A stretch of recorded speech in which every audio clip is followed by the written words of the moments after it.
What's going on, motherfuckers? How y'all doing? Well, that's probably the last time I'm gonna say a bad word at the beginning of the video because I feel like if I keep doing that, there's no chance any of my videos will ever, and I mean ever, make it to any sort of algorithm wherein people can find it unless if I share it. Um, but this is gonna be the second video that I made. Hold on, I feel a burp coming on. And I don't want to be disgusting. Wow. Wow. Damn. That was crazy. Anyway, this is the second video that I will make of these sort of reaction thingies that I'm trying out. Um, I really was just at work, and I was like yesterday. It was actually yesterday that I thought of it. No, 2 days ago. 2 days ago, not yesterday. Yesterday, it was 2 days ago. I was just working, and then it was like a fucking light bulb, right? Like a fucking light bulb just lit up in my head, wherein I'm just like, "Fool, this is a crazy good idea. I gotta capitalize on this. I have to do this, right?"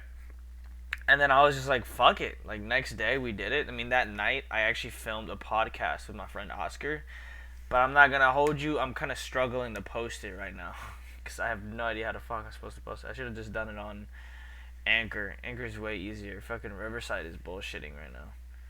Um, but got it. I need to find out how to work the transistor and shit, and then when I can do that, then I can post the podcast. I'm not really in a rush. I thought it was a pretty cool little hour and 30 minutes. I've been talking for almost 2 minutes now, so I'm gonna talk because yesterday I was talking for like 3 minutes.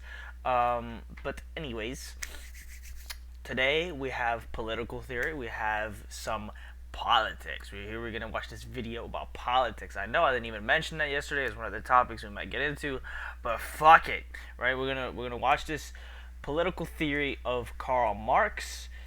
This is from the School of Life YouTube channel, of course, 7.46 million subs. So yeah, no, they good at they shit. So let's go. Let's get into this. 9 minutes. Gonna try not to pause too much. Well, I mean, I don't really pause too much. Most people agree that we need to improve our economic system somehow. Yet they're Oh also my god, often look at keen to this. dismiss the ideas of capitalism's most famous and ambitious critic, Karl Marx. This isn't very surprising. In practice, his political and economic ideas have been used to design disastrously planned economies and nasty dictatorships. Nevertheless, we Yes, shouldn't this is reject true. Marx too quickly. We ought Why? to see him as a guide whose diagnosis of capitalism's ills helps us to navigate towards a more promising future. Well, that should definitely tell you something that, the whole communist idea was really just supposed to be like a sort of improvement. It was sort of only created not because people didn't know that capitalism was a thing and it was just like in a completely different part of the world and they created their own thing because they didn't even know about capitalism, and like it's not like knowledge was not around of other people and other like political structures and systems existing. Like they knew about capitalism, right? Like Karl Marx knows about capitalism. He knows this, and then he has his own ideology where he goes and he creates the fucking, the what is it called? Not the manifesto. What is it called? It's like, is it the manifesto? I don't even know what the fuck the book's called. But the one that he wrote, right, which is his shit on communism, and the fact that it only exists to try to fix what capitalism got wrong really tells you something. The only thing is, it's like really poorly executed. And I know a lot of people, I remember somebody saying like anytime that it has been tried out, or any like you theorize actually putting into place these systems, let's say in the U.S., it likely wouldn't work, right? So I mean, it's not like obviously it's not a perfect system. I'm not a communist, but like it's just like that whole thing about this only coming into existence, this idea only existing as sort of a counter movement, sort of to try to improve on what capitalism got wrong. Only like this is supposed to be a better capitalism, so that should definitely tell you something. Capitalism is going to have to be reformed, and Marx's analyses are going to be part of any answer. Marx was born And in 1818 okay, in hold on, Trier. hold on. I don't want to pause it too much. Fuck, 4 minutes. Okay. I always wondered why there was only ever two wings. Of course, I do know now that in France, it was something to do with like the French Revolution, and then when certain people they held this court after like they killed like the the motherfucker that was in charge. He was like the president king. I don't know who it was. It wasn't Napoleon. I don't think. I think it was after Napoleon died, or maybe not. Maybe it was not. All I know is it was somewhere in France. Motherfuckers got into court, and then the people who believed in one thing, they sat on the right side of the court, and then the people that believed the opposite of them, they sat on the left side of the court. And then that's from where we have left and right wing ideologies. And that term, left and right wing, what I always wondered was, could there be a different wing?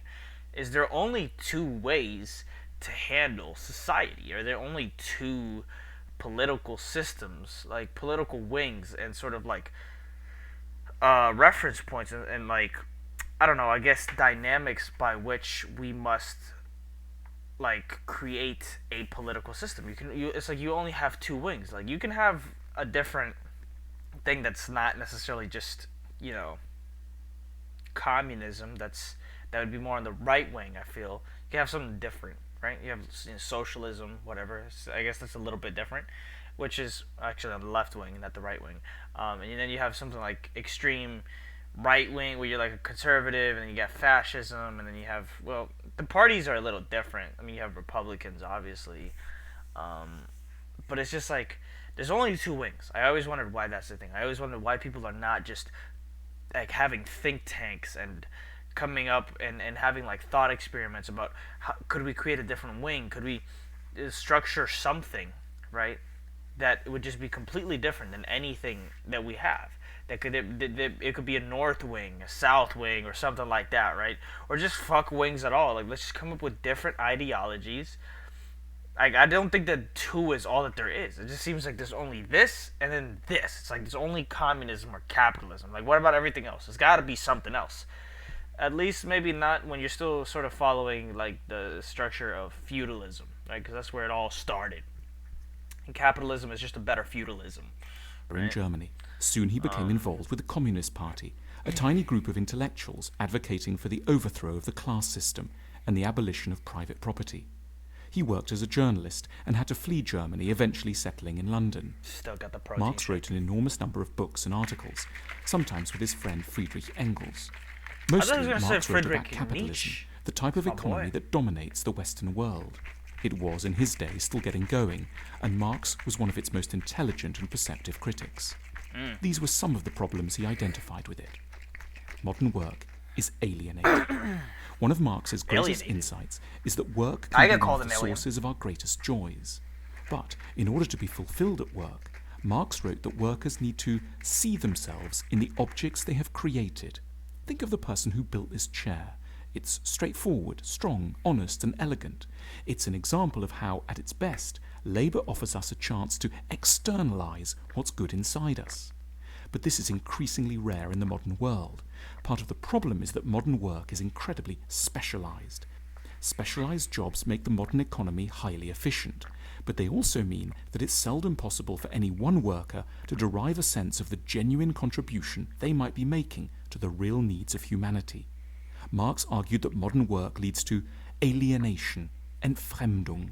In other words, a feeling of disconnection between what you do all day and who you feel you really are, and what you think you'd ideally be able to contribute to existence. Modern work is insufficient. So is he saying? So is he saying people should get to? People should feel more, you know, more special about their job. They should feel more passionate about what they do, and they should love it more, right? They like.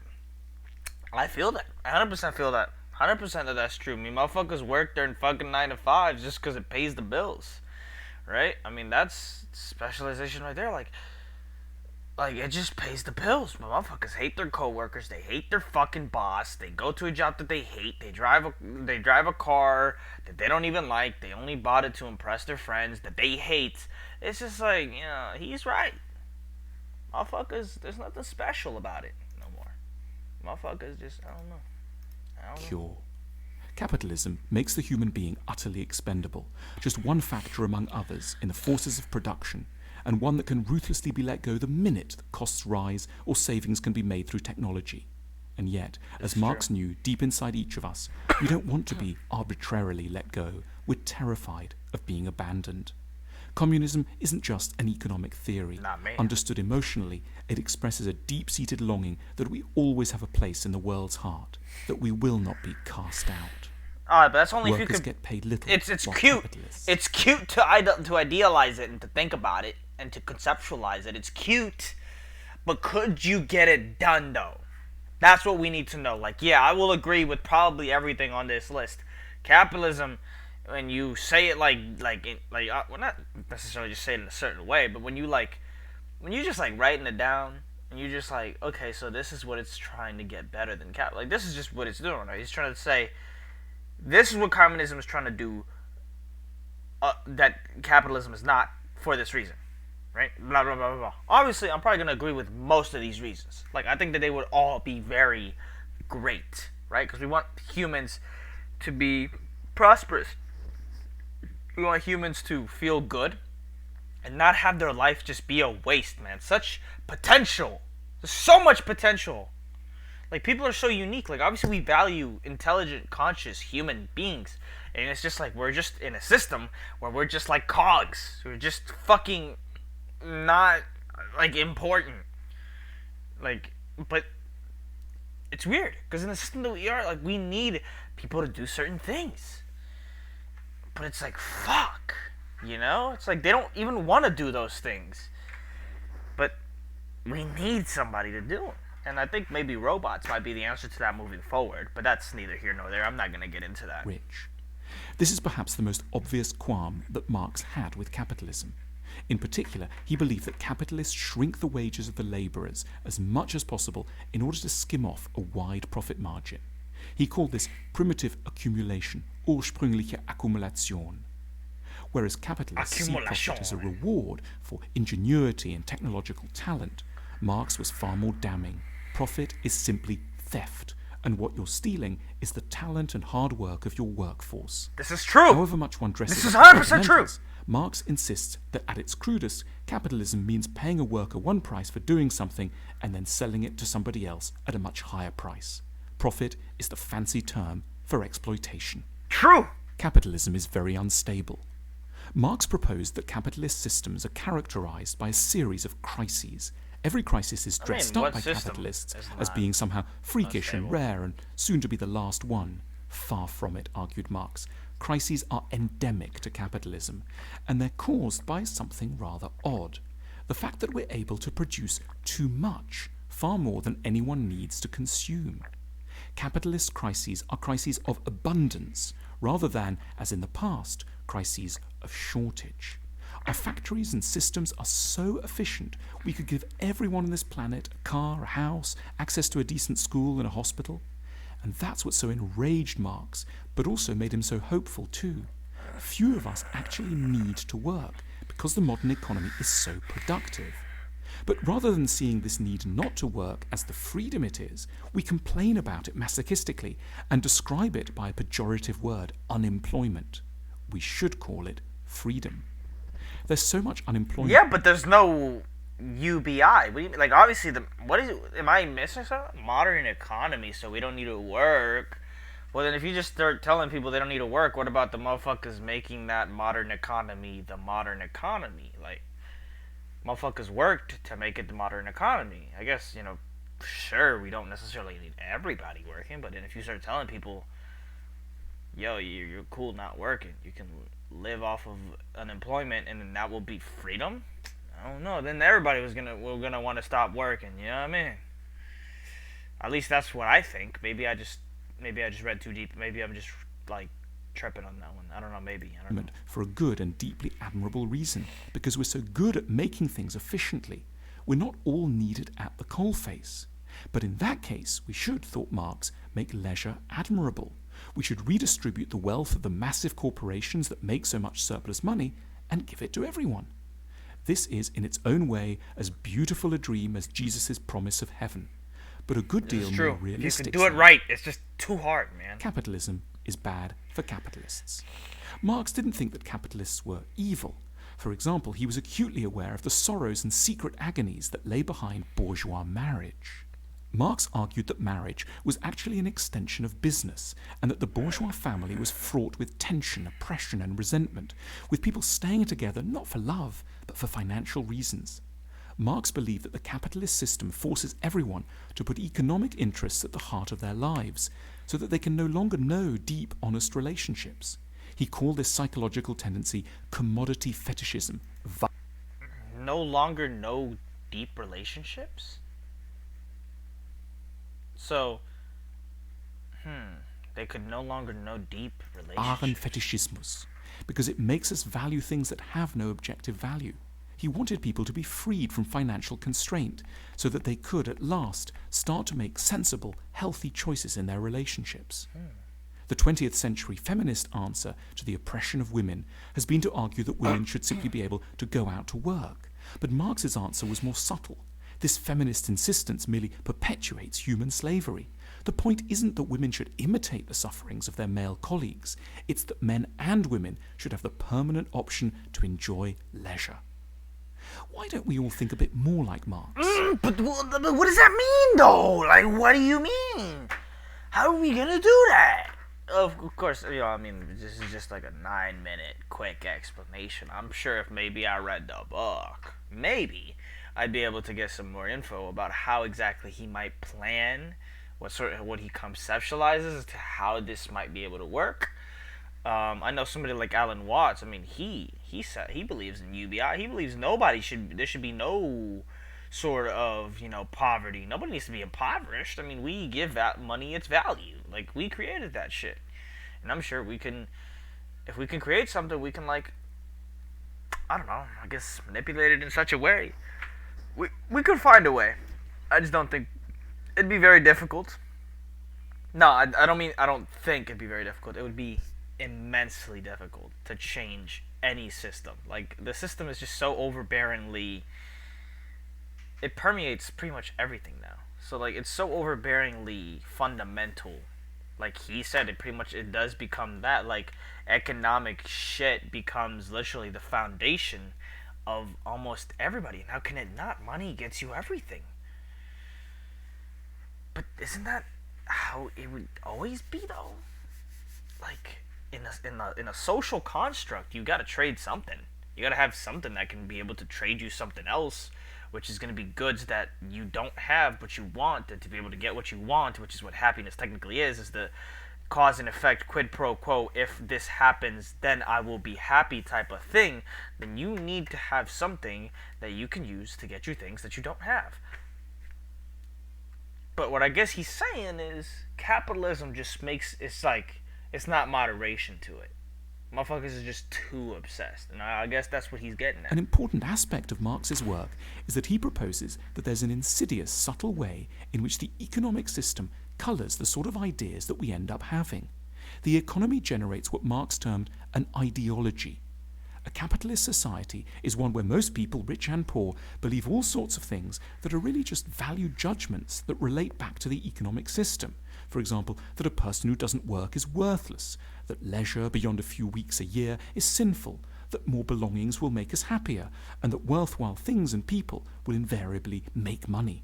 In short, one of the biggest evils of capitalism is not that there are corrupt people at the top. This is true in any human hierarchy. But that capitalist ideas teach all of us to be anxious, competitive, conformist, and politically complacent. Marx didn't only outline what was wrong with capitalism. We also get glimpses of what Marx wanted the ideal utopian future to be like. In his Communist Manifesto, he describes a world without private property or inherited wealth, with a steeply graduated income tax, centralized control of the banking, communication... No private property or inherited wealth? Okay. Is your house private property? Like, I would want my house to be private property. I don't want motherfuckers just walking in here. Right? I guess he means, like, no land ownage. Like, yeah. Okay. But would I still... I don't think that means motherfuckers could just walk into your house. I'm being stupid. Steeply graduated income tax... and centralized control. Oh, let me take this off. Centralized control of the banking, communication, and transport industry. ...and transport. Shouldn't it be decentralized? I think decentralized shit like works really well. But then some things have good usage when they're centralized too. Industries and free public education. Marx also expected that communist society would allow people to develop lots of different sides of their natures. In communist society, it's possible for me to do one thing today and another tomorrow, to hunt in the morning, fish in the afternoon, rear cattle in the evening, criticize after dinner, just as I have a mind without ever becoming hunter, fisherman, herdsman, or critic. After Marx moved to London, he was supported by his friend and intellectual partner Friedrich Engels, a wealthy man whose father owned a cotton plant in Manchester. Engels covered Marx's debts and made sure his works were published. Capitalism paid for communism. The two men even wrote each other adoring poetry. Marx was not a well-regarded or popular intellectual in his day. Respectable, conventional people of Marx's day would have laughed at the idea that his ideas could remake the world. Yet, just a few decades later, they did. It's ambitious. His writings became the keystone for some of the most important ideological movements of the 20th century. But of course, because it speaks to the people, it speaks to the majority, which is the not rich. I mean, this is always going to be a thing. The rich always have power, but the rich are only 1%. So when you have something like this, it's really attractive. I mean, it's attractive to 99% of people, bro. Like, damn. But Marx was like a brilliant doctor in the early days of medicine. He could recognize the nature of the disease, although he had no idea how to go about curing it. At this point in history, we should all be Marxists, in the sense of agreeing with his diagnosis of our troubles. But we need to go out and find the cures that really will work. As Marx himself declared, yes, there are and troubles. we deeply agree, philosophers until now have only interpreted the world in various ways. The point, however, is to change it. You're right. You're absolutely right. We need to change this shit. 22! Oh god, we're 22 minutes. God damn. Okay, I'm done. That was Political Theory by Karl Marx. Some good insight onto some communist stuff. Of course, like I said, I agreed with pretty much all of that. He's right. His ideas are right. His answer to it, which I think was like communism, right? Like the answer to it. Maybe not the best, but I like where he's going. I think we could work around that. I think we could definitely work around that. Excuse me. We could definitely like do some shit around that. Yeah, let me know what you guys think in the comment section. If anybody happens to watch these videos, I'm gonna start saying this from now on. Is if you happen to come across this video for whatever reason, I don't know where to share this. I'm like, why do I not know? I have every social media in the book, almost. Not really, but like, I should know where to share this shit, right? Probably, I'm thinking Reddit, but I don't know what Reddit, because Reddit is so strict. And last time, well, I mean, I don't really care what people say, but last time I did one time like share my shit on Reddit, and then somebody just like flamed me. They're like, "Why the fuck are you posting on Reddit?" And I was like, "Man, come on, bro." And even somebody like had replied to that and was like, "Yo, just leave the guy alone, bro. Just leave the kid alone." Because I was like, it was like years ago, and I was even younger. And he was like, "Just leave the kid alone, man. He's just trying to play video games. Fuck wrong with you?" But yeah, man. Anyway, that ain't gonna stop me. But anyway, like I said, if you watch this and you made it to the end. I don't know why, but I appreciate you. And just if you have any suggestions as to what I should watch next, hopefully I'm sticking to something more educational related. I'm not completely rolling out that I might watch like, I'm not ruling out that I won't watch, like, let's say like a Try Not to Laugh or something funny, something maybe not what I'm doing right now, but right now I'm trying to stick more to like educational videos and wisdom and just, I don't know, knowledge based stuff, I guess. So if you have anything that sounds anything like, anything like these videos, not necessarily politics is just the one that I got, but if you have any idea to what I should watch, probably gonna watch this. Maybe I should watch this. I'll think about it. Anyways, man, thank you for watching, and peace. See you in the next one.